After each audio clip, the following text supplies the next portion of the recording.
세계 야권 지도자죠. 코리나 마차도의 목숨을 건 베네수엘라 탈출이 화제가 되고 있습니다. 지난 1년여 가까이 당국의 추적을 피해서 은둔 생활을 해왔던 마차도는 지난 11일 새벽에 노르웨이 오슬로에 극적으로 모습을 드러냈는데요. 베네수엘라 마두로 대통령 정권을 향해서 날카로운 비판의 목소리를 낸 이 마차도의 향후 행보에 대해서 세계의 관심이 집중되고 있죠. 오늘 글로벌 이슈 베네수엘라의 정치 상황 자세히 살펴보도록 하겠습니다. 오혜리 국제전문기자와 함께합니다. 어서 오세요. 네, 안녕하세요. 자, 노벨평화상 시상식 다음 날이죠. 네, 맞습니다. 11일에 노르웨이 오슬로에 도착을 했는데 지금까지 어떻게 지내고 있을까요? 12월 11일 새벽에 머물고 있는 호텔 발코니에 이제 모습을 드러내서 인사를 했습니다. 네. 지난 1월 9일에 베네수엘라에서 모습을 드러낸 게 마지막이었거든요. 그러니까 꼭 11개월 말이었습니다. 말씀하신 대로 수상식이 개최된 다음 날 도착했는데 악천후 때문에 이동에 좀 당초 예정보다 시간이 더 걸렸다고 하죠. 그래서 네. 딸이 이제 상을 받았는데 네. 이 딸 그리고 80대 중반을 넘기신 어머니 또 자매들 이런 가족들이 이미 오슬로에 먼저 와가지고 기다리고 있었다고 해요. 그렇군요. 이미 이런 가족들은 작년 하반기에 베네수엘라 상황이 나빠지면서 이미 이제 외국으로 출국을 했고 네. 외국에서 머물고 있다가 수상식에 이제 마차도가 올까 기다리고 있었던 상황이었다고 합니다. 그 11일 오전에 마차도가 노르웨이 의회 방문해서 의원들 만나고 또 총리도 만났습니다. 기자회견도 하고 그다음에 영국 BBC 등 주요 언론들하고 잇따라서 인터뷰를 했습니다. 아주 바쁜 일정을 보냈는데요. 네. 노벨 평화센터에서 이 마차도의 이번 평화상 수상을 맞아서 특별 전시회가 열리고 있는데 여기에도 참석했습니다.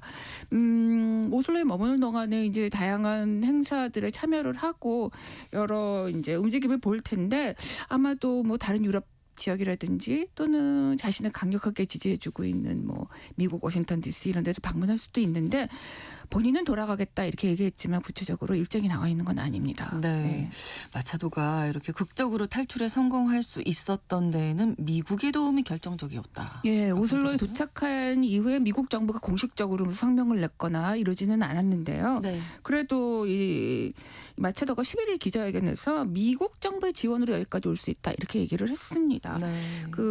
특히 마차도가 이제 해안가에 이제 어렵게 도착해가지고 목선을 탔을 때 이제 해상에서 이동하는 동안에 미 해군의 F-18 전투기 2대가 베네수엘라 안으로 진입해가지고 약 40분 동안 선해 비행을 했다고 하는데 네. 이 탈출을 실질적으로 계획을 세우고 이행했던 미국의 민간 탈출 구조 조직이 있었다고 하죠. 그레이브리라고 하는 조직인데 이 대표가 얘기한 걸 보면은 미국 정부가 직접적으로 작전에 기여하지는 않았는데 네. 미군과 비공식적으로 협력해서 그 마차도가 타고 있는 목선이 해상에서 공격을 받거나 오인해가지고 어떤 충돌을 빚거나 하는 걸 피하기 위해서 조율을 했다고 하니까 미군 군 당국도 알고 있었지 않았나 이렇게 보는 게 자연스러운 해석인 것 같아요. 네. 어쨌든 마차도가 오슬로에 도착한 이후에 기자회견 인터뷰 이어갔는데 네. 어떤 발언들을 했는지 궁금합니다. 예상된 발언했습니다. 베네수엘라가 다시 자유롭게 될 거다. 그리고 마두로 정권이 이미 약해졌고 여기에는 도널드 트럼프 미국 대통령의 조치들이 경제적인 기여를 했다. 이렇게 높이 평가를 했습니다. 미국이 최근에 유조선을 납파했잖아요. 여기에 대해서도 이제 지지하는 발언을 했는데 국제사회가 마두로 정권의 수입원을 끊어주기를 요청한다 이렇게 했고 만약에 미국이 베네수엘라를 침공하면 지지하겠느냐 이렇게 얘기했는데 이건 많이 보도가 우리나라 언론으로 되긴 했는데 지지한다 이렇게 직접적으로 얘기하지는 않았지만 이미 베네수엘라에는 러시아, 이란 요원들이 많이 들어와 있고 마약 카르텔에서 침공을 당한 상태다. 그러니까 이미 외세에서 침략 당했기 때문에 새로울 건 없다 이런 식의 해석할 수 있는 발언을 했죠. 네, 마두로 정권의 교체 가능성에 대해서는 어떤 이야기였습니까? 상당히 긍정적으로 평가하고 또 확신에 찬 그런 발언들을 했습니다. 결국 마두로가 권좌를 쭉 나가게 될 텐데 이 과정이 평화롭게 이루어지기 위해서 민주진영이 질서 있고 평화로운 전환을 이루기 위해 노력을 하는데 집중하고 있다 이렇게 얘기를 했습니다. 그리고 마두로 정권이 무너지면은 뭐 리비아나 시리아처럼 내전에 혼란에 빠져들 거다 이런 우려가 많았잖아요. 네. 그런데 뭐 이거에 대해서는 가능성을 일축했어요. 그래서 그런 나라들하고 베네수엘라는 좀 다르다. 만약에 권력이 교체가 된다면은 베네수엘라 군대, 경찰, 시민들이 다 이제 민간 정부를 지지할 거다 이렇게 얘기를 하긴 했습니다. 네. 미국이 베네수엘라에서 어떤 지상전을 벌이는 거는 사실 현실적으로는 어려운. 예, 이 거네요. 시간에도 네. 베네수엘라의 그런 면에 대해서 여러 차례 네. 이제 언급했던 걸로 알고 있습니다. 뭐 트럼프 대통령은 뭐 연일 강성의 이런 발언 또 행동 이런 것들을 하고 있지만 일단 국제법 위반 소지가 크잖아요. 그렇죠. 트럼프가 계속 외교 정책에 자기는 이제 전쟁은 안 하겠다, 개입 안 하겠다 이렇게 뭐 베네수엘라뿐만 아니라 다른 지역에서도 그런데 이렇게 만약에 지상군 투입하면은 국내 여론은 당연히 안 좋아지겠죠. 그리고 네. 그렇게 된다면은 미군의 막대한 비용 또 책임 이런 게 뒤따를 수밖에 없을 테니까 네. 그거 사실 쉽지는 않습니다. 이렇게 되면은 뭐 미군이 장기적으로 베네수엘라의 상황에 개입할 수밖에 없게 되는데 그렇죠. 네. 이런 거는 미국으로서도 피하고 싶은 상황이겠죠. 네. 네. 자, 마차도가 10년간 출국 금지를 당하고 있던 중에 이번에 이제 네. 극비리에 출국하는데 성공을 한 거잖아요. 네. 그럼 앞으로 어떻게 될까요? 베네수엘라로 뭐 다시 갈 수 있을까요? 네, 이 부분이 지금 가장 예. 관심일 것 같아요. 네. 근데 마차도는 뭐 기자회견이랑 인터뷰에서 적절한 시기에 네. 돌아간다 이렇게 확실하게 얘기를 했고 딸도 그렇게 얘기를 했더라고요. 네. 그런데 의지는 그렇지만 사실상 쉽지는 않을 걸로 보입니다. 일단 한번 이제 극비리에 출국을 했는데 다시 극비리에 국내에 들어간다. 이거는 현실적으로 뭐 어렵다고 봅니다. 가능성은 매우 적다라고 보여지는데 네. 뭐 글쎄요. 본인은 방법이 있다 이렇게 이런 식으로 얘기한 것 같은데 현실화되기는 쉽지 않겠다 이렇게 보여집니다. 네. 그래서 지난해 그 대통령 선거 때 마차도 대신해서 야권 후보로 출마했던 에드문드 곤살레스 우르티아 네. 이 사람이 스페인에 망명해 그 이후에 스페인에 망명을 했는데 그것처럼 마차도도 유럽의 어떤 다른 지역이라든지 또는 미국에서 반정부 활동을 하면서 사실상 이제 뭐 망명 정부 같은 걸 세워서 국외에서 활동을 하고 그렇죠. 적절한 시기에 돌아간다라고 하는 거는 그런 이제 정권 교체가 거의 현실화돼서 이제 들어갈 수 있는 상황이 안전해졌을 된다면 때. 들어가는 거를 상정하고 있지 않냐 이렇게 볼 수도 있을 것 같습니다. 네. 근데 마차도가 앞에서 제가 이제 일정을 소개해 드렸는데 오슬로에서 소개한 이제 진행했던 일정들을 얘기를 했는데 그중에 13일에 굉장히 중요한 그 일정이 있었어요. 이 네. 우르티아가 스페인에서 오슬로로 넘어와가지고 마차도를 만났습니다. 아, 그렇군요. 그래서 우르티아가 네. 그 이후에 소셜 미디어에 이제 두 사람의 만남에 대해서 이제 메시지도 올리고 사진도 공개했는데 네. 이 두 사람이 사실상 지금 이 베네수엘라의 반정부 활동의 완전 양투톱이잖아요. 그런데 그러네요. 이 두 사람이 유럽에서 만났다. 이거는 정말 의미심장할 수밖에 없는 회동이다. 이렇게 보여집니다. 네. 그 야권의 상징적인 두 사람이 시상식을 계기로 손을 다시 맞잡은 만큼 향후 이제 베네수엘라 정치 지형에도 좀 적잖은 영향을 미칠 걸로 예상됩니다. 네. 예, 마차도가 이렇게 만약에 그 모든 어려움에도 불구하고 정면 돌파 나는 내 목숨을 다시 한번 걸고 귀국하겠다라고 강행을 할 수도 있죠. 그렇죠. 그렇게 돼서 만약에 체포가 되거나 바로 네. 체포가 되거나 또는 뭐 희생이 되거나 이렇게 될 때는 정말 파장이 클 것 같고 그렇죠. 그게 바로 미국에게 직접적으로 뭐 개입할 수 있는 빌미가 또 하나 될 것으로 예상이 됩니다. 네. 그래서 마두로 입장에서는 사실상 가장 원치 않는 거는 마두로가 귀국하지 않는 게 아닐까라고 생각이 드는데요. 네. 사실 미얀마의 수치 여사 같은 경우에도 미얀마 군정에서는 이전부터도 외국에 나가라. 영국에 가족이 있잖아요. 나가라 그랬는데도 출국하지 않고 버틴 거는 국내에서 정하겠다라고 한 건데 일단 나가면은 들어올 수 다시 없다는 들어오기가 거는 어렵죠. 모두 네. 다 알고 있는 상황인데 네. 만약에 이렇게 목숨을 걸고 들어와서 어떤 극단적인 상황을 만들어내겠다라고 하는 의지를 강행할 경우에는 그거야말로 마두로 입장에서는 가장 원치 않는 그렇죠. 시나리오가 아닐까라고 생각이 듭니다. 네. 베네수엘라에서 만약에 이제 정권 교체가 일어나게 된다면 이 마차도가 새로운 정부의 어떤 수반으로서 역할을 할 수 있을지. 현재로서는 미국 정부 트럼프 네. 행정부에서도 마차도를 가장 유력한 인사로 보고 있는 것 같아요. 네네. 네, 마차도의 가장 다른 많은 반정부 활동을 하는 민주화를 요구하는 이제 인사들이 있지만 마차도가 그래도 어떤 가장 가능성이 높다라고 하는 거는 지난 20년 동안 20여 년 넘게 해왔던 이제 꾸준한 이런 활동을 평가받고 있기 때문이 아닐까 싶어요. 네. 근데 이 차베스 정권 때 마두로 정권은 물론이고 차베스 정권 때부터도 정말 제재하고 탄압을 많이 받았는데 네.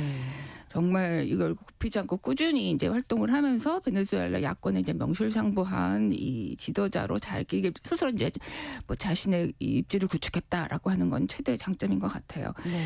그리고 또 지난해 대선에 출마하지 못했고 그래서 우르티아가 대신 나가기는 했지만 사실은 야권의 단일 후보였었거든요. 그걸로 볼 때도 국내에서 인기도는 꽤 높다라고 물론 야권뿐만 아니라 국민들 사이에서도 인지도와 인기가 높다라고 충분히 볼 수 있을 것 같습니다. 네.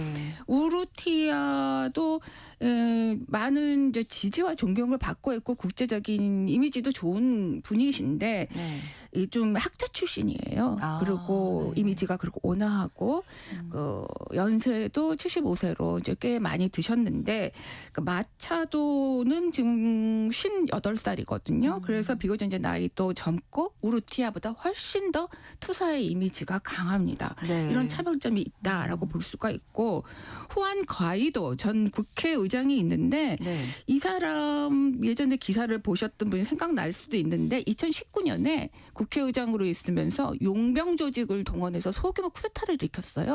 그래서 내가 정권을 잡았다 네. 이러면서 자칭 이제 임시 대통령을 선언했고 네.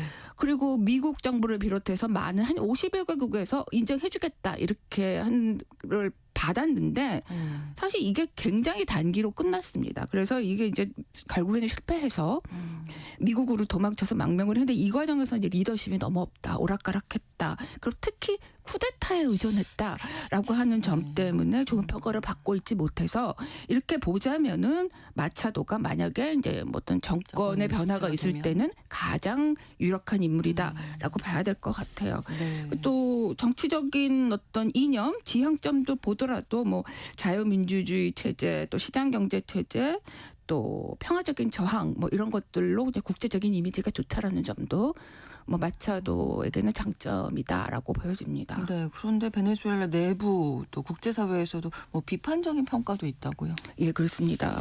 그래서 노벨 평화상을 받는 게 적절치 않다라고 하는 지적이 있습니다. 물론 노벨 평화상은 항상 논란의 여지가 있는 인물들이 많습니다. 그런데 핵심은 마차도가 이 외국의 군사 개입, 그러니까 미국의 군사적인 개입을 지지한다라는 점인 것 같아요. 네. 그 2019년에 후안 가이도의 그 소규모 용병 쿠데타가 실패로 돌아갔었을 때도 이 마차도가 외신 인터뷰를 했었는데 네. 그때도 외국의 군사력이 강력하게 개입해야 된다 이렇게 얘기를 했는데 외국의 군사력이라고 하는 건 결국에는 미국을 말하는 거겠죠. 네.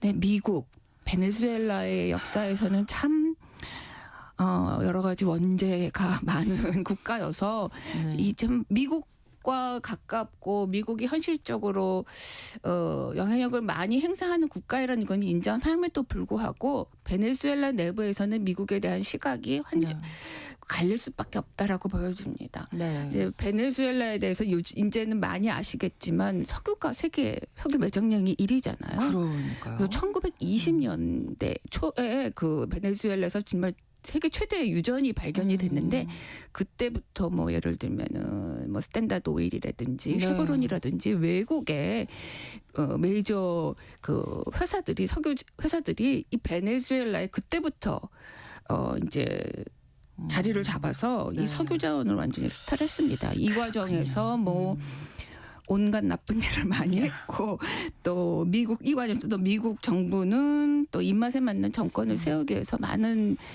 뭐 좀 악행을 했다라고 알려져 있죠. 네. 그래서 그런데다가 이게 그러다 보니까 약간 소수 엘리트와 이제 손을 잡고 네, 소수 네. 엘리트가 부를 축적하는데 미국이 또 영향력을 행사했고 네. 그게 현재까지 베네수엘라의 빈부격차로 이어지고 있다라는 점이 있습니다. 그런데다가 이제 그것 때문에 사실 또 차베스나 마두로 정부가 이제 퍼주기식 이 포퓰리즘을 네. 초래했던 이유도 있고요. 이래서 미국에 대한 시각은 어쩔 수 없이 베네수엘라 안에서는 갈릴 수밖에 없는 점이 이제 마두로도 한계점이다라고 보여집니다.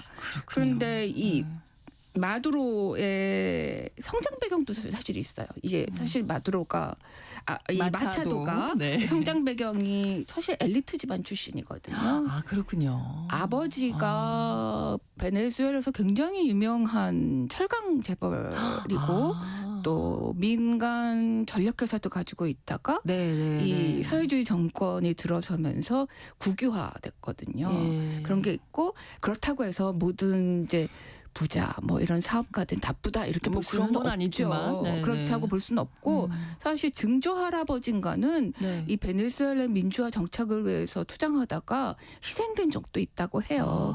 그러니까 보수적이고 이런 이제 부유한 집안 출신이지만 사실 또 이 집안 내에서 어떤 정치적으로 자유 민주주의를 위해서 많은 희생을 해왔던 집안의 배경도 있긴 한데 네. 이게 베네수엘라 내에서는 장점이자 또 단점으로 또 지적을 되고 있다고 하니까 마차도가 만약에 정권을 세우고 이제 수임한다 하더라도 네. 국내에서는 또 쉽지 않은 상황을 맞이할 수도 있겠다라고 보여집니다. 그렇습니다. 오늘 글로벌 이슈 오혜리 국제 전문 기자와 함께 이야기 나눴습니다. 오늘도 고맙습니다. 감사합니다. KBS 라디오 신성원의 오늘 세계는 내일 오전 11시 5분에 다시 뵙겠습니다. 고맙습니다.